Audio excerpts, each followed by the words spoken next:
அஸ்ஸலாமு அலைக்கும் friends, welcome to நம்ம இல்லம். இன்னைக்கு இந்த வீடியோவில் இந்த இரும்பு ஆப்பச்சட்டியை ஸ்டெப் பை ஸ்டெப்பாக எப்படி நம்ம சீசனிங் பண்ணலாம் அப்படிங்கிறத பார்க்கலாம்.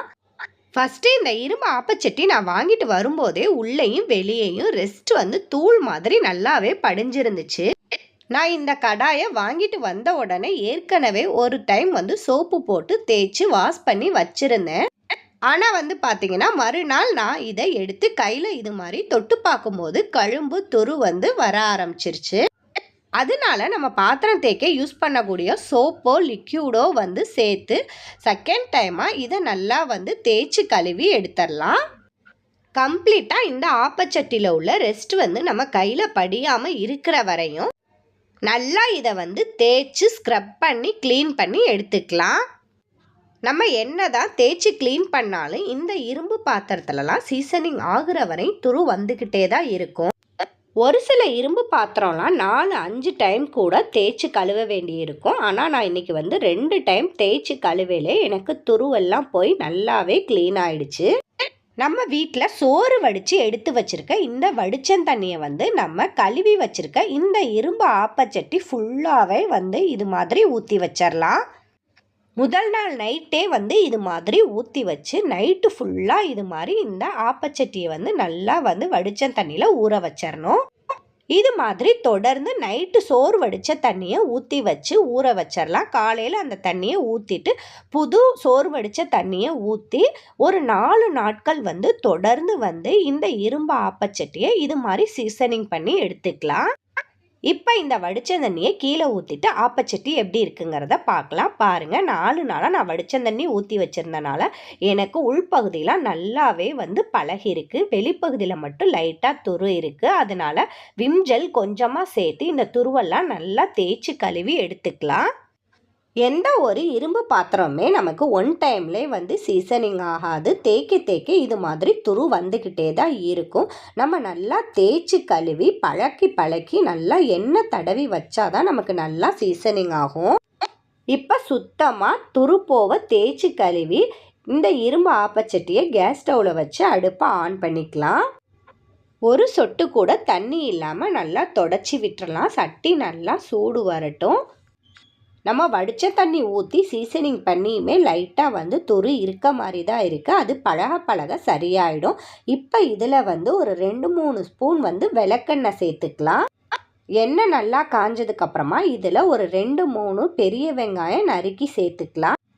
இப்போ இந்த எண்ணெயும் வெங்காயமும் இந்த இரும்பு ஆப்பச்சட்டி ஃபுல்லாக படுற மாதிரி இது மாதிரி நல்லா கிளறி கொடுத்துக்கலாம். அடுப்பை சிம்லே வச்சுக்கோங்க. எந்த ஒரு இரும்பு சட்டி நீங்கள் புதுசாக வாங்கி பழக்குனீங்கனாலும் அதில் விளக்கெண்ணெய் சேர்த்து சீசனிங் பண்ணுங்கள். உங்களுக்கு துருவே வராமல் நல்லா சீசனிங் ஆகும். இதில் 1/2 ஸ்பூன் உப்பு சேர்த்து நல்லா இது மாதிரி கிளறி விட்டுக்கலாம். 1/2 ஸ்பூன் உப்பு சேர்க்குறனால பார்த்தீங்கன்னா துரு இருந்தால் நமக்கு இது மாதிரி வந்துடும். அதுக்காக தான் உப்பு சேர்க்குறோம். இப்போ இது கூட அடுத்ததாக இடியப்ப மாவு, அதாவது பச்சரிசி மாவு இருக்கு இல்லையா, அதை ஒரு 2 ஸ்பூன் போல் சேர்த்து நல்லா இது மாதிரி மிக்ஸ் பண்ணிக்கலாம். இந்த ஆப்பச்சட்டி எல்லா பகுதியிலையும் ஃபுல்லாக படுற மாதிரி இந்த மாவை நல்லா கிளறி விட்டுக்குங்க. மாவை சேர்த்ததுக்கப்புறமா ஒரு 5 நிமிஷம் இது மாதிரி சட்டியில் மாவை நல்லா எல்லா பக்கமும் படுற மாதிரி வறுத்து எடுத்தாச்சு. இப்போ அடுப்பை ஆஃப் பண்ணிவிட்டு அப்படியே ஒரு 10 நிமிஷம் வச்சிடலாம். 10 நிமிஷத்துக்கு அப்புறமா நம்ம இதை எல்லாத்தையும் கீழே கொட்டிட்டு சட்டியை நல்லா ஒரு காட்டன் துணி போட்டு இது மாதிரி தொடச்சி எடுத்துக்கலாம். நம்ம இந்த இரும்பு ஆப்பச்சட்டியை இது மாதிரி சீசனிங் பண்ணிட்டோன்னா தண்ணி ஊற்றி கழுவக்கூடாது. நல்லா சுத்தமாக தொடச்சி எடுத்துட்டு இதில் மறுபடியும் 2 ஸ்பூன் போல் விளக்கெண்ணெய் சேர்த்துக்கலாம். விளக்கெண்ணெய் சேர்த்தா நமக்கு இந்த இரும்பு ஆப்பச்சட்டி துரு இல்லாமல் நல்லா சீசனிங் ஆகும். அதுக்காக தான். உங்கள்கிட்ட விளக்கெண்ணெய் இல்லைன்னா நீங்கள் சாதாரண ஆயில் கூட சேர்த்துக்கலாம். எண்ணெய் சேர்த்ததுக்கப்புறமா ஒரு காட்டன் துணி வச்சு இந்த இரும்பு ஆப்பச்சட்டி ஃபுல்லாக அந்த எண்ணெய் படுற மாதிரி இது மாதிரி தேய்ச்சி விட்டுருங்க.